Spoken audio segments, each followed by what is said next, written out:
Hello, welcome to Cyclotrons 2.0. So as we have already touched on earlier in this unit, cyclotrons are used to accelerate ions to high speed. Radioisotopes used in medicine and industry may be produced from collisions between high-speed ions and nuclei, and the magnetic field within the Ds of a cyclotron causes the charged particles to travel in a circular path so that they repeatedly pass through the electric field which separates the two Ds. In Stage 2 physics, you need to be able to describe the nature and direction of the magnetic field needed to deflect ions into a circular path in the Ds of a cyclotron. You'll also need to be able to derive the formula given here for the period of circular motion of an ion, and hence show that period is independent of the speed of the ion. You'll need to be able to derive the kinetic energy formula for ions emerging at a radius r from the cyclotron. You'll need to be able to explain why kinetic energy is independent of the potential difference across the Ds, and for given ions depends only on the magnetic field and the radius of the cyclotron. You'll also need to be able to solve problems using the rules for period and kinetic energy. So I've included a few slides from our previous video on cyclotrons just to jog our memories. And we've got the each D here and here, and this is a topical view. Then the ions are injected kind of into the middle of the cyclotron, and they end up whizzing around in like a spiral until eventually the radius of this like spiral or circular motion is equivalent to the radius of the internal part of the cyclotron, or the internal radius of the cyclotron, and it's at this point that they then are exited out of the cyclotron at high speed, and they'll collide with a nucleus. High speeds are required to overcome the electrostatic repulsive forces, as both ions and the target nuclei are positively charged. This is what necessitates the need for really high speeds. On our side of our diagram here, we've got like a cross section of the cyclotron, and this shows the magnetic field present, and it's this magnetic field that keeps the particles that are being accelerated across the electric field. This keeps them in circular motion, very much like the phenomenon that we were looking at in the previous video. Just another thing to remember is that the electric field across the gap of the Ds in the cyclotron alternates, so it switches back and forth. So as I mentioned previously as well, there's application for cyclotron use in nuclear research, as well as radioisotope production for nuclear medicine. They can also be used in industry.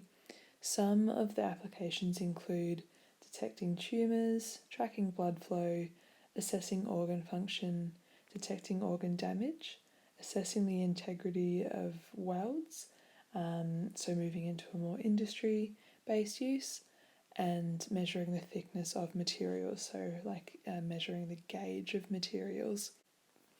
So the plane that we're looking at now is topical again, and the two electrode magnets are positioned above and below the plane of the D. So what then results is a magnetic field. So for example, this would be a magnetic field going into the page, and this might be the direction of the magnetic field that the two electromagnets above and below the Ds produces. So if you think about the motion of a particle and the direction of this magnetic field. I'll just quickly finish drawing. Cool. Alright, and then if we think about the motion of a particle, so just say it starts here and its velocity moves around like this until its motion and radius, I missed it, just pretend that's in the target tube there. So if you direct using your right hand palm rule, if you direct your thumb in the direction of the particle's motion and you direct your hand or your fingers in the direction of the magnetic field, then hopefully you'll see that the force is constantly going to be, pushing the particle in a circle, and that's just using the content that we learned from the last video. So this magnetic force steers ions back towards the electric field between the Ds.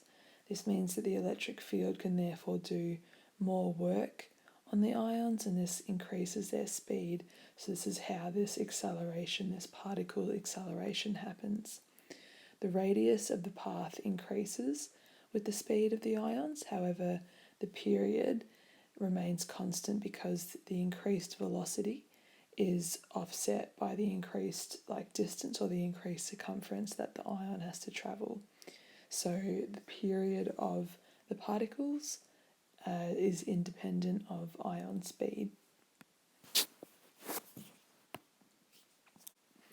You'll need to be able to derive the period of circular motion, and the way to do this is to recall the rule from our previous video, which is radius of the circle in particle circular motion in magnetic fields is equal to the mass of the particle multiplied by the velocity of the particle divided by the charge of the particle and divided also by the strength of the magnetic field.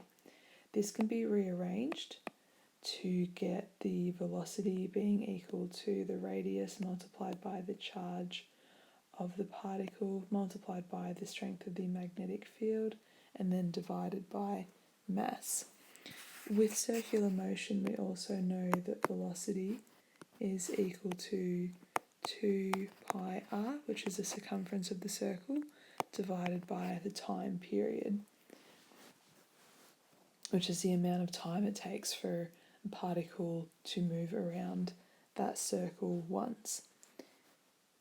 This therefore means that the first rule for velocity, so radius multiplied by charge multiplied by magnetic field and divided by mass, is going to be equal to 2 pi r over period. This will then mean that the r's will cancel out because there's an r on each side, so we can just get rid of them, and that QB, so charge multiplied by magnetic field, will be equal to 2 pi by mass over time period. We just want to get time period or period by itself, period for circular motion.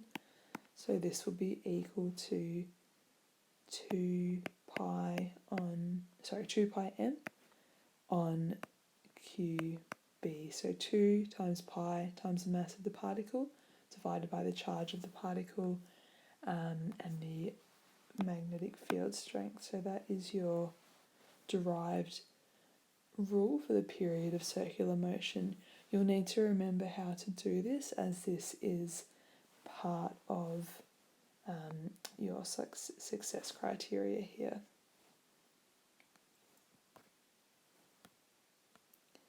You'll also need to be able to use this rule, solve problems using this rule as per the success criteria down here. So to do this, it's fairly straightforward. We've got a proton that's accelerated in a cyclotron with a 0.8 Tesla magnetic field. Calculate the period of its circular motion.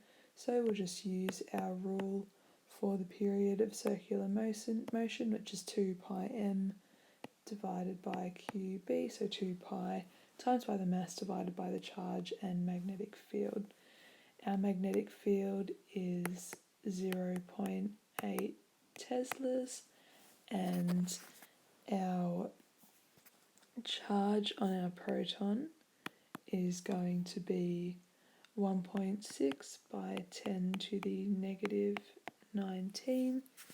Our mass of our proton, which will be given on your formula sheet, is equal to 1.673 by 10 to the negative 27. So we just plug all of that into our rule. 1.673 by 10 to the negative 27. Oops, that's kilos. Charges in coulombs as well. And then that's divided by 1.6 by 10 to the negative 19 coulombs, and the magnetic field, which is 0.8 Teslas.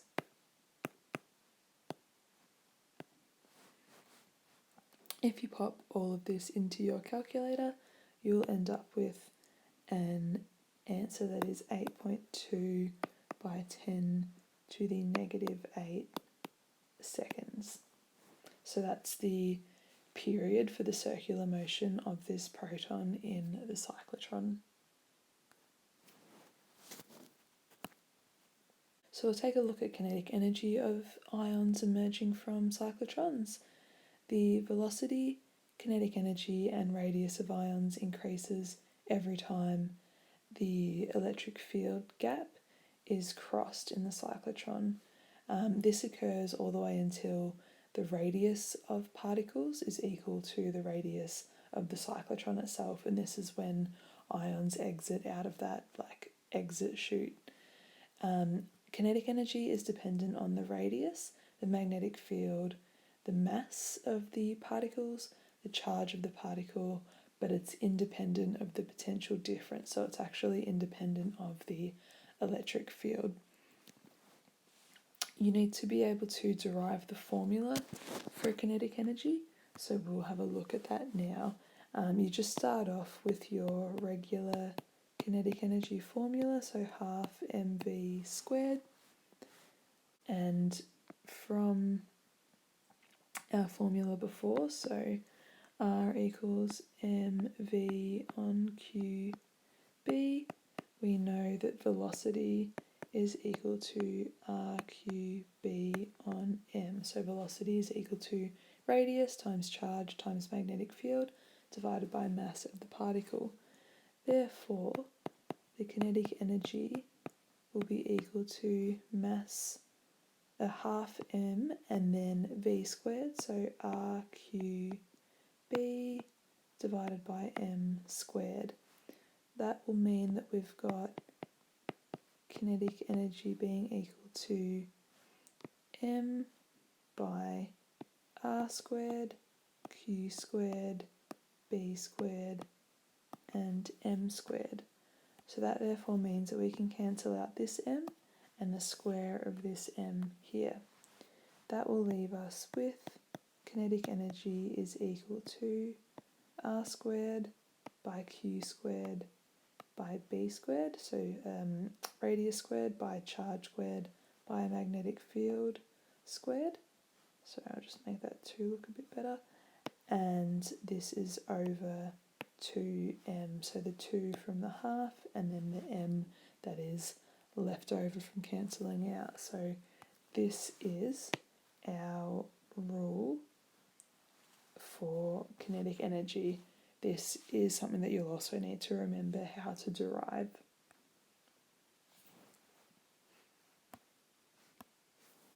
So an example, what is the kinetic energy of protons emerging from a cyclotron with a radius of 75 centimetres and a 0.9 Tesla magnetic field within the Ds.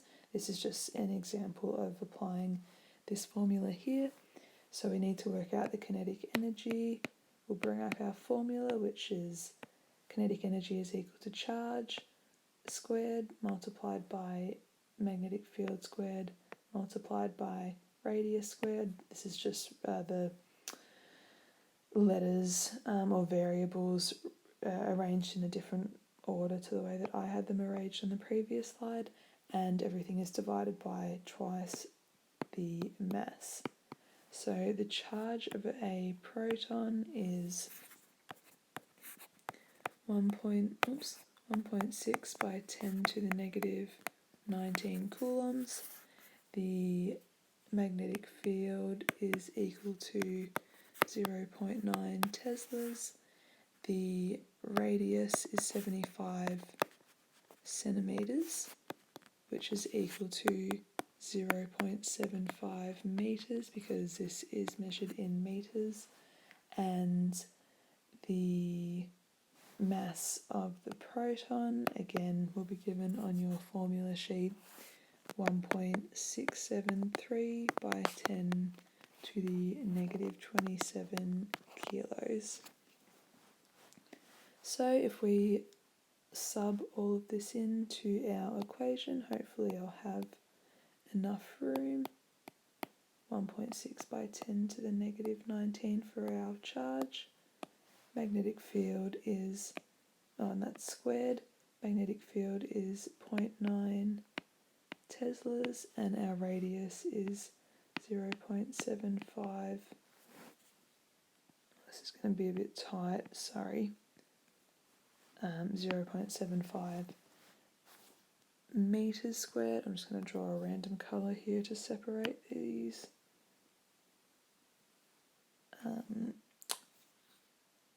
Workings. Cool.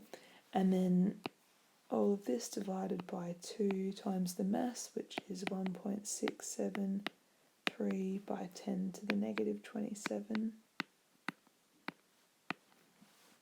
Pop all of that into your calculator and you'll end up with an answer of 3.5 by 10 to the negative 12 joules. So that's the kinetic energy of protons emerging from the cyclotron with the radius of 75 centimeters and a 0.9 Tesla magnetic field.